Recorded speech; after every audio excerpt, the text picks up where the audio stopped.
Hi, my name is Stephanie Chan, and I'm a poet and a comedian, and I chose this piece of artwork, Station 13010, because I found it really fascinating how it found really unexpected intersections between nature and spirituality and technology, especially the use of the QR code. And I really found it to be a really fascinating piece of science fiction as well. My poem is called Quick Response, which is what QR and QR codes stand for. I was really inspired by the QR codes in this piece of artwork, and my poem's inspired by me just doing lots of research on the history of QR codes. One question I'd like the audience to leave with is to question whether things that seem random really are that random and arbitrary.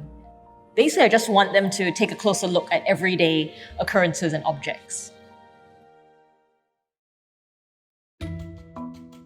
1. The first QR code was created in 1994 by a Japanese car manufacturer to make it easier to keep track of vehicles on the factory line. 2. The design of the QR code inspired by the black and white mottle of a Goban board, the board used in the game of Go. To this day, we still think of code as grid, QR synonymous with monotone, a pattern in search of meaning. 3. Go is the oldest board game in the world. The name comes from the Japanese word ego, which was derived from the Chinese word weiqi, which means a board game of surrounding, of encirclement. 4. First-time players often start by placing stones anywhere on the board as if it was a game of chance.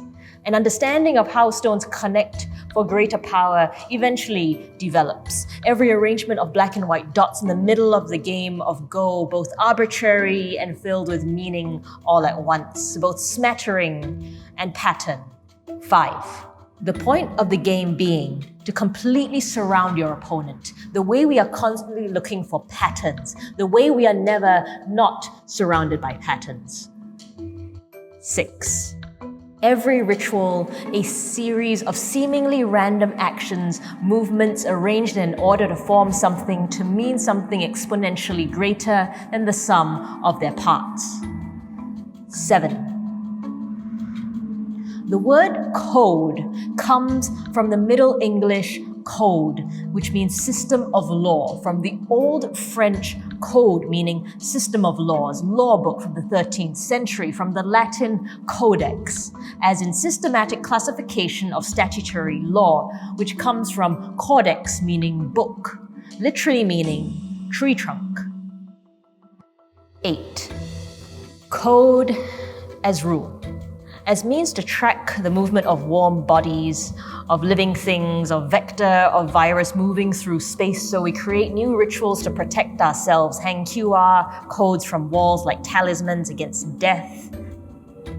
9. The players of 2 millennia ago, imagine them watching us, surrounding ourselves with Go boards to keep track of movements of people, to control, to ward off disease, as ritual, as strategy. 10. Somewhere on the internet, on a message board, someone has calculated that there can be 2 to the power of 23,624 possible QR codes that can be made. 11. The number of legal board positions in Go has been estimated to be about 10 to the power of 80. Both these numbers vastly greater than the number of atoms in the universe. 12. If every atom on Earth had its own QR code, there would still be more left over. They would have to create new atoms to take them on. 13. Imagine each atom with its own hyperlink to its very own website, every homepage of every atom welcoming you to tap your phone to see a bit more. 14. Ritual as order, as making meaning, as making sense of arbitrary patterns. Ritual forcing scatter into logic. Ritual as trying to create order in chaos. 15. Somewhere, 100 years from now, a child is asking his father why he taps the chip in his hand against every patch of black and white square he sees before entering a room. After purpose melts away, only muscle memory and instinct remain. He will call it ritual. He will call it protection. He will call it promise.